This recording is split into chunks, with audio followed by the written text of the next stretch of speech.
Would your college football team really be happy with another big play receiver? Of course they would.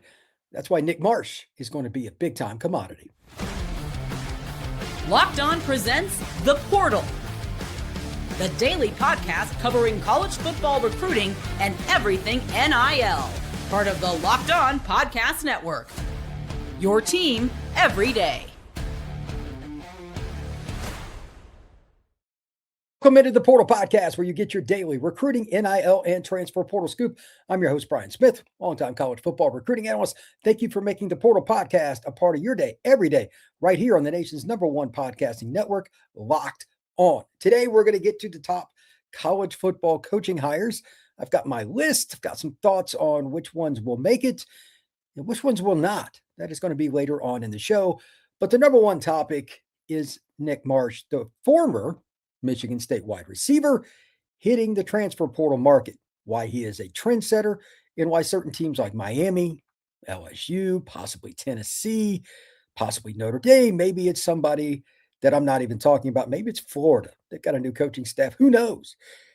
But I do know that everybody needs big play receivers. So let's jump in with that. Before I throw up any stats, and I'll do that momentarily, I just want you to think about how many teams have a player that does the following at wide receiver.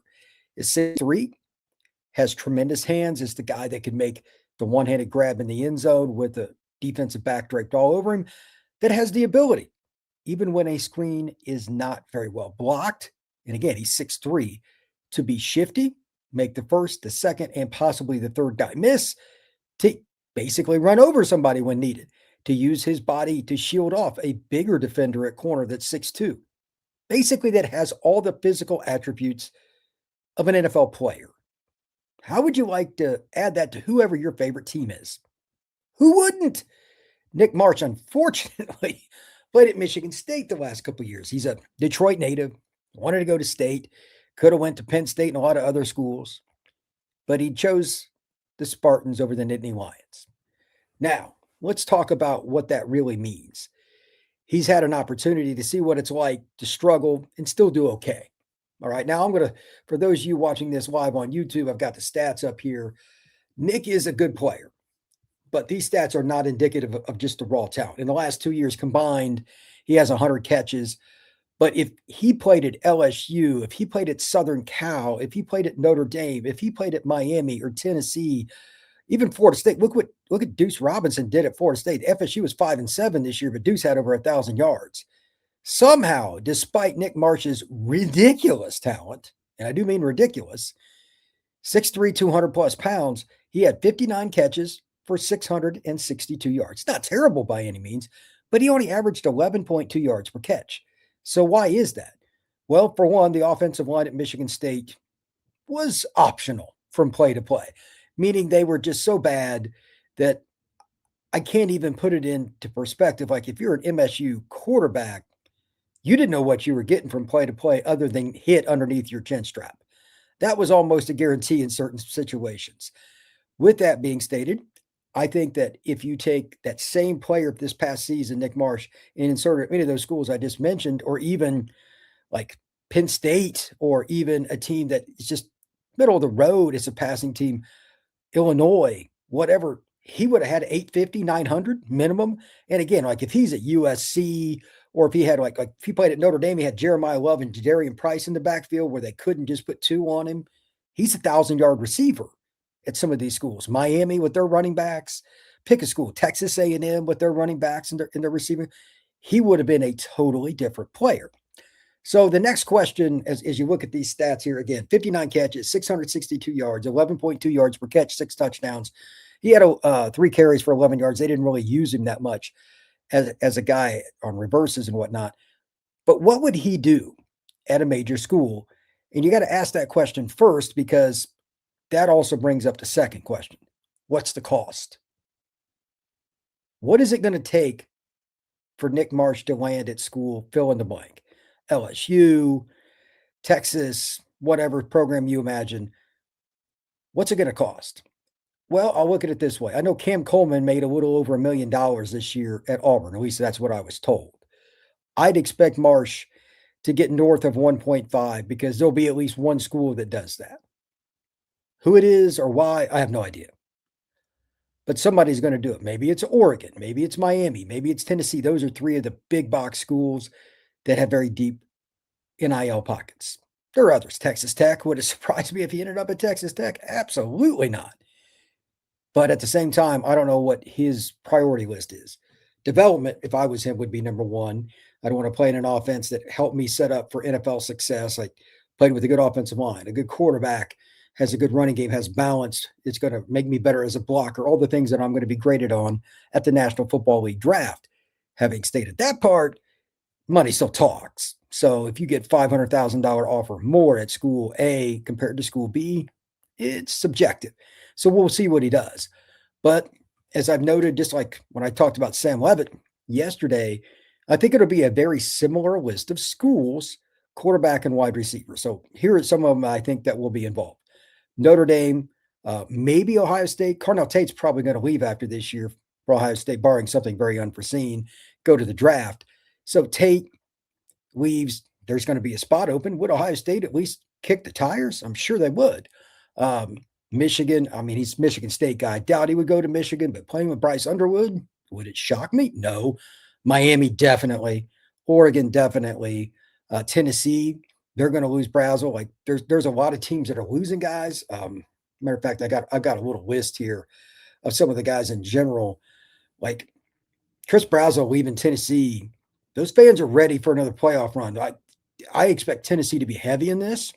LSU doesn't have a true playmaker at receiver. They didn't have a receiver that averaged like 12 yards a catch. Elijah Surratt and Omar Cooper will probably not be back in Indiana. There's another school. It's just one state south. Those are some of those teams. Notre Dame is going to lose Malachi Fields, and Miami's going to lose C.J. Daniels, among others. There are a lot of reasons to think the big box schools are going to be in this. This could be as wild, if not wilder, than what the quarterback market is, because I'm not sure there's going to be another receiver that has the physical size that we're talking about with Marsh in this market, especially one that can make the lateral movements and make guys miss and be dynamic after the catch when it's really a generic play thereafter. So I'm going to throw out the number 1.5 million is the minimum that he will end up getting. That's just my opinion. It could be more, it could be less, it could be 2.5. I don't know if it's a school that thinks we got to have this guy and he really doesn't want to go there, but they're in consideration. Could it go to 2.2 or something? Sure, it's possible. How much do you want to pay? It's supply and demand. Your price is what somebody is willing to pay you. That being the case, I'm curious if you've got a comment or anything about what Marsh should be in your eyes is a playmaker. Am I overhyping? Fire away in the chat, or if you're listening to this later on, comment on the YouTube page for Locked On the Portal. What we got here? Alaska Girl Dad. Is Nick Marsh related to Andrew Marsh? I am not sure, to be honest. That's a good question. If somebody knows the answer to that, fire away. I do not know. Charles Faust 3. I think Notre Dame will make a strong push for Marsh if they can get him into school. Yeah, that's a good point. Some of the private schools do it differently. Like they want kids to be all the way through underclassmen ranks. Marsh has played 2 years at Michigan State, so he's kind of halfway through his education. Would Notre Dame or a Vandy or Stanford let him in? I don't know. That's probably not going to be the easiest thing for like a guy like Marcus Freeman to get done. Alaskan Girl Dad. Seems like he'd be missing piece to Michigan, and they need him in the worst way and apparently have cash to spare. Yeah, Michigan's wide receiver room, not great. I like the kid that's freshman there. Like he's an NFL player too, but he's going to get double teamed like crazy from now on. They need to pick up somebody in the portal. If it's not Nick, somebody else. We got here, Thalick. Hoosiers for real. Yeah, I think Indiana's not only good this year, but because of their success over the last 2 seasons, they'll probably make a run at several different quarterbacks, including possibly a certain quarterback that just hit the market from Arizona State, and there'll be others. We'll see. And if Indiana can find another quarterback, Nick Marsh could be somebody they go after. Let's see. Marsh isn't going to Michigan. Yeah, I doubt he does either. They are not related. Oh, well, thank you for that information. What else we got here? I'm checking for wide receiver KJ Duff. Michigan needs a guy like that. KJ Duff, that's an interesting one. Well, Michigan needs a receiver that's underneath, that's a possession guy, and they also need a twitchy slot. They don't need one guy. They need two. They got the big-bodied outside guy, or he can play flanker. They need 2 receivers. Michigan needs multiple, and they need another tight end. Like, you always got to have more tight end bodies because they get beat up. But Bryce Underwood without weapons, that's not right. We're being cheated as fans of college football. Michigan needs to get a lot of players. Well, I'll break down teams as we get into this and have some fun with it. But Nick Marsh is kind of my first guy. When we come back, I want to talk about the coaching carousel. I'm going to grade some of these coaches, and I'm going to throw in a few thoughts about why, as it relates to Marsh and some other players, why they would be good fits. I have a couple randoms I want to throw in there. That is next here on the Portal Podcast. Today's show is brought to you by our friends over at FanDuel. NFL moves fast, and one big play, and suddenly everything feels different.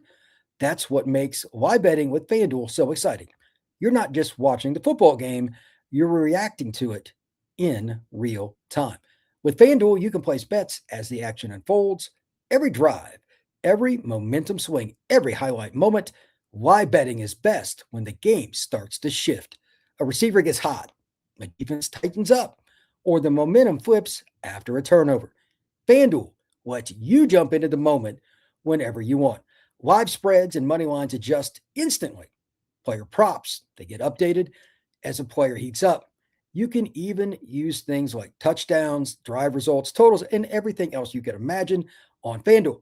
So if you want to be right in the middle of the action all season long, FanDuel.com can help you get there. Place your NFL live bets all season long. FanDuel, the game moves fast, and so can you. Thank you once again for making the Portal Podcast a part of your day, each and every day, right here on the Locked On Podcast Network.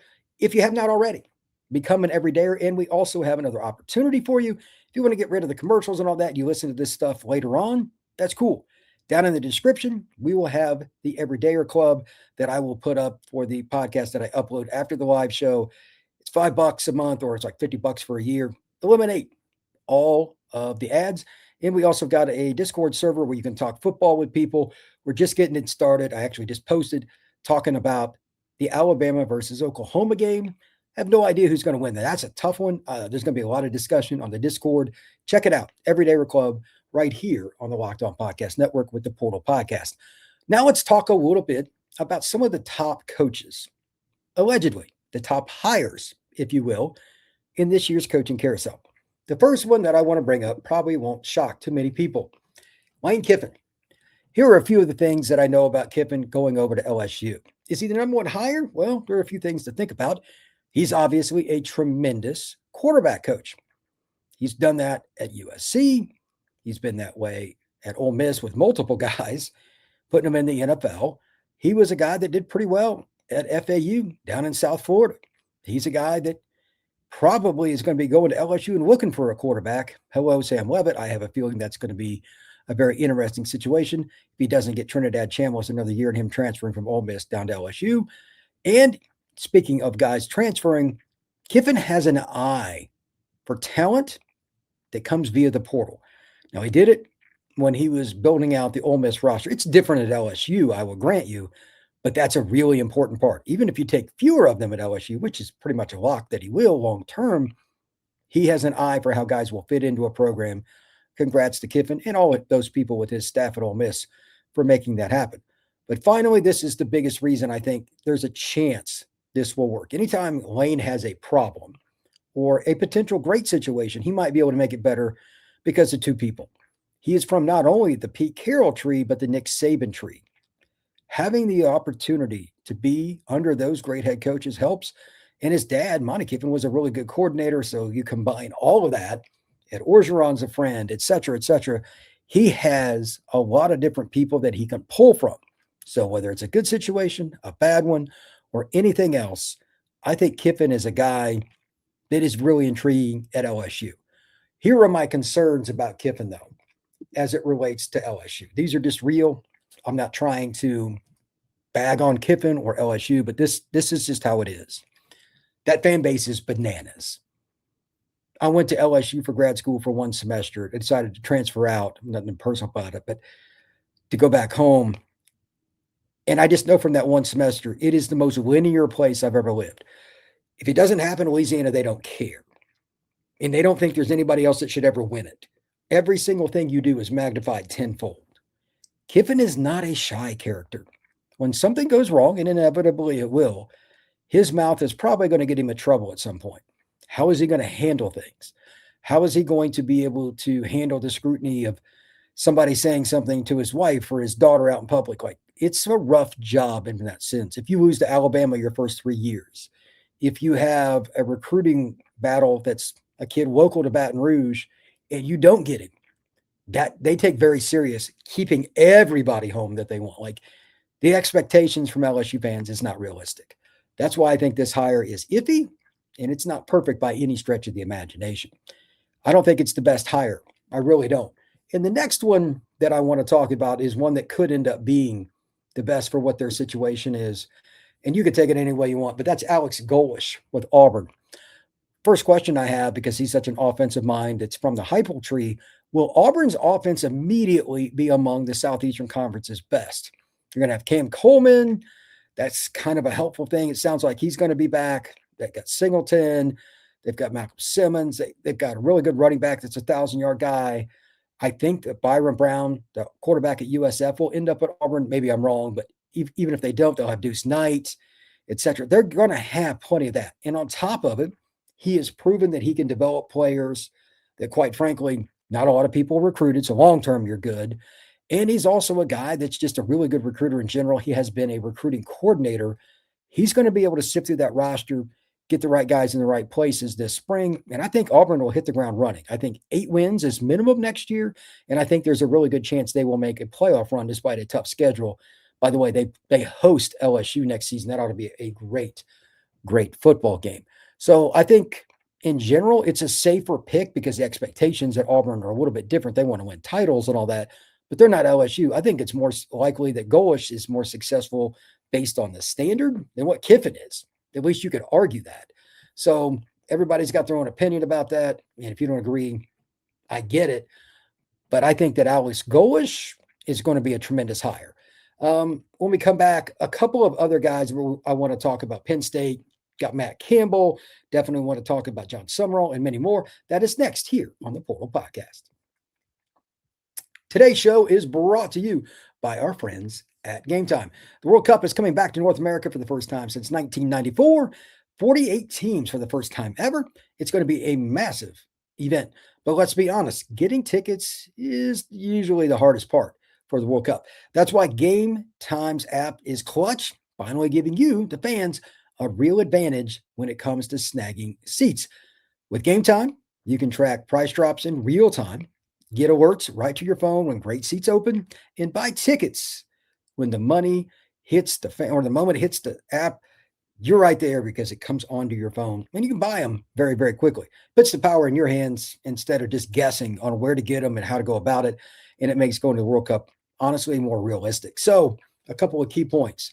If there's only one team you want to see, you can set it up in the app to get alerts for it. If there's something you want to do across the board, you can set up several alerts. It's easy. And the best part is whatever ticket you're interested in, click on it. It'll show you the seat view right from your phone. It's very, very simple.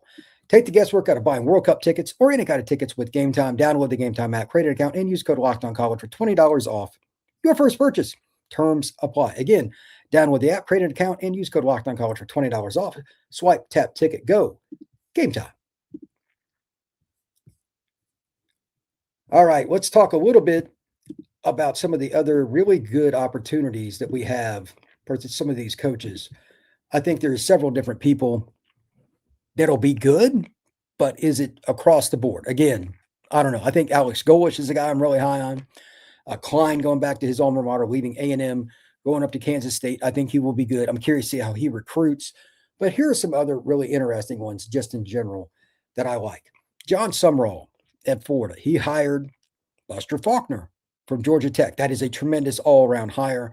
Summerall's a good coach. He's always involved towards the top of the conference, wherever he's at. He's coached at multiple stops, Kentucky, Tulane, Troy.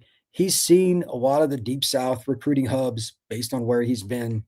He's going to be fine. He knows what it's like to recruit at places like, Nashville, Atlanta, Mobile, New Orleans. He's going to be fine. And now he's recruiting at Florida. That, to me, that's a top 5 job. But whatever the case may be, adding Buster Faulkner, that's a tremendous hire. You could argue it's the best overall hire because we got as coordinator. Penn State with Matt Campbell. I thought it was the guy they should have went after originally. He's from Ohio. He played at Mount Union. He coached at Mount Union. Kind of like Summerall, he came up through the ranks. And he helped a program that, let's be honest, in Iowa State that sucked forever, become a consistent bowl team, be consistently relevant in the Big 12. Is he somebody that's going to win big at Penn State? Well, the question really comes down to whether or not he can attract 5-star talent, deal with it. Because those kids, I can tell you, because I deal with a lot of them, can be a problem. We'll see how that goes. But great coach. He knows what the staff's supposed to be like. He's had a lot of guys that work well together, keeps his staff together. Good job. Ole Miss. Kiffin leaves. Defensive coordinator Pete Golding steps in. While hot yoga will not be a part of his routine, he is a good football coach. He worked under Saban. He's seen what it looks like to win a national title. He's going to do a pretty good job. He's a good recruiter, from what I've heard. I need to see how he does in this playoff run and then this offseason handling media scrutiny. But I think Pete Golding should be able to be an 8-win coach most years at Ole Miss, if not better. How he handles the offense and all that is my question. Who will the coordinators be consistently? Can he keep his coordinators and all that? That's the next step for me to buy in totally on the hire, but it's at least a B because he already knows what it's like to be there. He knows what it looks like to win a title, and he's a good recruiter. Those are some pretty darn good starting points.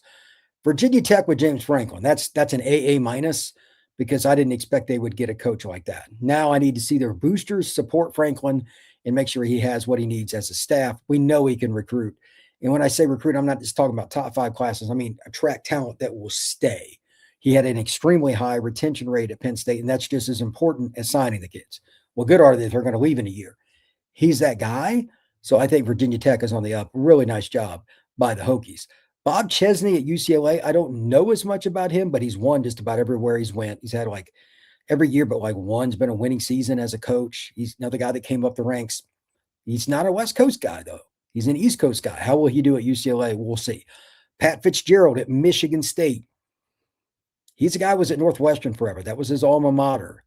That is a totally different culture in East Lansing. They can take kids with totally different academic and social backgrounds than you do at Northwestern. Will he adjust to those players? I don't know, but he can coach football. Now does he assemble the staff necessary to corral the talent? I have no idea because it's just such a different animal at Michigan State. I wouldn't bet on it. We'll see. Cal, Tosh Lupoy, this is an easy one. He went and got Karan, how do you say his name? Duran Cavea Sakapoatele, the quarterback. I've been trying to work on that name. I'm still obviously struggling. But he went out and visited him in Hawaii, JKS, and that was over immediately. That guy's a closer as a recruiter, and obviously he's keeping his roster to go. Duran Seve Sakapoatele, there we go. He's a kid that, like, he's got a chance to be in the Heisman race at Cal. My question for Lupoy is very simple. Can he get enough money together to get that guy? It'd be nice if he could get 2, but can he get one big-time receiver? I'm not asking for Nick Marsh, but it would be really cool if Cal was viable November 15th or later in the ACC race the next couple of years before JKS decides to head off to the NFL because he's an NFL player. That'd be great. USF, Brian Hartline. This is his first gig, but he's played in the NFL in Miami. Tremendous recruiter. He's a nice guy. I've met him. Very good coach for receivers in a state that just produces them. Ironically, all 3 of Ohio State's receivers this past year played high school ball as seniors in the state of Florida. And he's a guy that is just familiar around the country. He's a big name. I think that is a tremendous hire. And you could even make the argument that it's the best hire of any of these because that is not a P4 hire. That's G6. Maybe USF gets that next step up. That would be very interesting. Good for Hartline. Good for USF. And I'm curious to see what he does. I hope he does well. Will Stein from Oregon, the OC, goes to Kentucky. Now, he's got ties to that state. He was at Louisville. His family's got ties to UK. That's good. 2 questions. Are they going to spend enough money on football and not basketball with NIL to be viable? And 2, How is he going to handle his staff? Much like some of the other jobs, you need to hire people that are not only good coaches and can keep your roster together, but can go out and get the 4 and 5-star guys. Kentucky's ever going to make a move, it's now, because this is a really good hire. But they're going to have to spend way more money, way more money on football, or it's just going to be wasted. I have no idea if they're going to do it. Arkansas, Ryan Silverfeld. I don't know if he's going to be the guy or not. I don't know a ton about him, but I do know Memphis and Arkansas are connected. Arkansas has always recruited Memphis for high school basketball and football and baseball and everything else. Pretty easy transition. But much like Kentucky, are they going to spend the money on football? Not baseball, not track, not basketball, etc. I need to see it. Stanford, Tavita Pritchard, the quarterback that formerly played for them. He was in the NFL, coaching Jaden Daniels with the Washington Commanders. He was also a quarterback back in the day that helped beat USC when they were 41-point underdogs, one of the wildest games ever. Stanford's terrible, but they can't be any worse. Hopefully he's a guy that can at least get them to 4 or 5 wins a year. We'll see, but that's a tough job. Last, this one is got an asterisk by it, and I put it last intentionally out of the schools that have made hires, and there's some others, but these are the ones I want to comment on today. Morris takes over the job at Oak State from North Texas. He's allegedly going to bring Drew Mustamaker over from North Texas, the quarterback. That's a great story. If that does come to fruition, that could be another job that you say, out of everything here, this one is the best overall hire because they're getting the quarterback with him. Need to see it official before anything else. I need to see him on the practice field. I don't care if he signs. I want to see him at Oklahoma State because I got a feeling a lot of other schools are still going to make some serious offers. We'll see, but that could be cool. The Big 12 is not balanced at all. They've got 2 or 3 schools that are way better than everybody else, and that league's got to spend a lot more money, especially for linemen.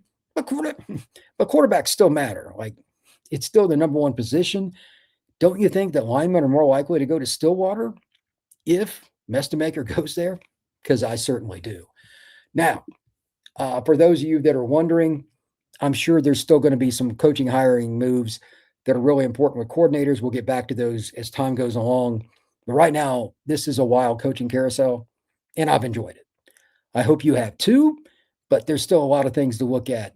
Recruiting, portal, assistant hires, coordinator hires, and how much NIL money, although we don't get the exact totals, are each of these coaches getting. That's very important as well. There's a lot of stuff that goes into it. Let's see here. What we got in the chat? Josh Buffa of the Motivational Boo. Okay. You're a Notre Dame fan. Go Irish. 2026 unfinished business. 2026 national champs. Notre Dame will be top 5, more than likely, preseason next year. Sparty fans have been saying Marsh is destined for the SEC. It wouldn't surprise me. Josh, Freeman will not go to the Giants or any other NFL team. He's all Irish. Katie Allman, Heartline will take U.S. to the next level, and Golesh left a good foundation. I like both those statements. Well said, Katie. You got to give, like when Golesh got there, they'd won 4 games in 3 years. They were bad. Girth Brooks 1-5. Nick Marsh needs to go to Penn State. Maybe they would change things and pay the money. That's pretty funny. Katie, is Shannon Dawson leaving Miami? I haven't heard anything about Dawson, but I'm sure he's got plenty of opportunities. But why would you leave unless you're getting a head coaching job? He's a Louisiana native for what it's worth, but I'd imagine that he's not going to LSU because Charlie Weiss Jr. is going there. So where would he be going? NFL, maybe? I guess that would be a possibility, but I have not heard anything as it relates to Dawson, but I haven't searched either. So we'll see. Thank you very much to everybody that checked out today's show. I truly appreciate it. If you have any questions or anything, you can always hit me up at FBScout_Florida. I'm on X. I've got an open inbox. If you've got a show idea or anything like that, let it rip. Certainly appreciate it. And again, if you have not already, please become an everydayer right here on the Portal Podcast. I do these live shows just about every noon at Eastern. Probably going to be doing them the rest of the week, but next week for sure. I'm on the road right now. I'm at my parents' house. We're on a normal schedule next week once I get back down to Alabama. But thank you to everybody. We will see you again soon right here on the Portal Podcast.